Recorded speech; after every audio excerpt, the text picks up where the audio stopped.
আঁচলটা হেম করছি, তা অনেকটা আমার হয়ে গেছে। এবার আমি দেখাচ্ছি সাইডটা, আগের সাইডটাকে করে নিতে হবে, এরকম করে নিশানা করে নিতে হবে।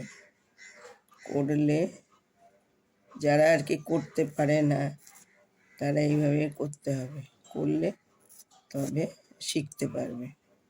আচ্ছা, আমার আঁচলটা প্রায় হয়েই এসছে, কোলের আঁচলটা। এবার আমি দেখাচ্ছি।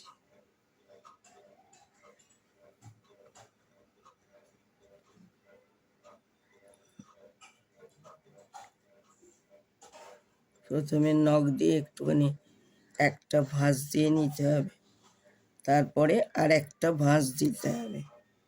এইবার আমি সেলাইটা করছি।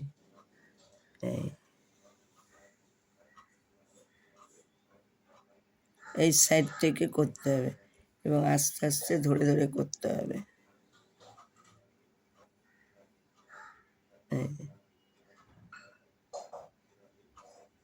আবার এইভাবে,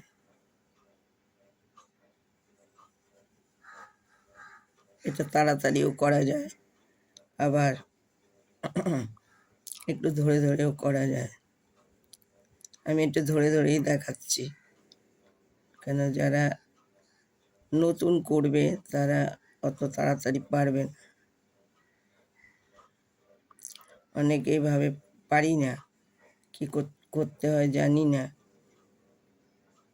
এইভাবে এবার আমি সুতোটা টানলাম, কিন্তু সুতোটা খুব জোরে টানলে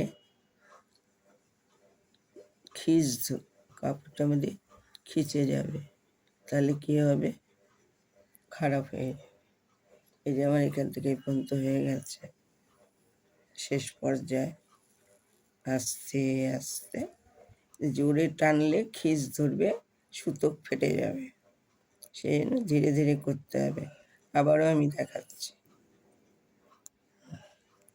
আমি একটা ভাঁজ দিয়ে নিয়েছি খানিকটা, একই সময় পুরোটাও ভাঁজ দিয়ে নিই, কিন্তু যেহেতু এই সমস্ত সিনথেটিক শাড়ি, সেই নিয়ে অল্প করে ভাঁজ দিয়ে দিয়ে করছি। এবং এটা ধরে ধরে না করলে অসুবিধাই হবে। আবার আমি দেখাচ্ছি। এই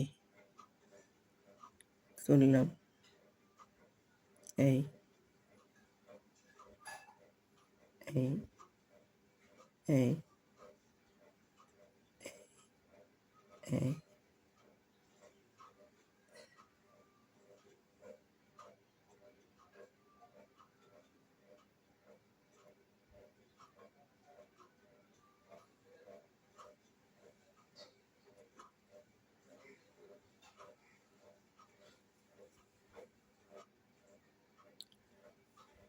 হালকা করে টানতে হবে, তা নাহলে সুতো খিঁচ ধরবে, সুতোটা ফেটে যাবে, কেটে যাবে।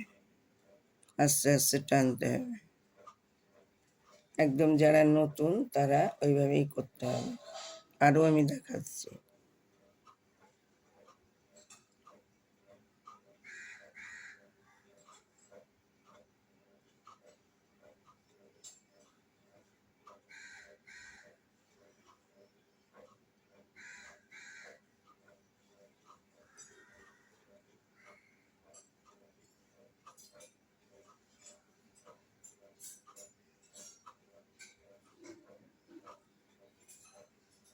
এই যে এদিকে সেলাইটা আমার এরকম হয়েছে, এই যে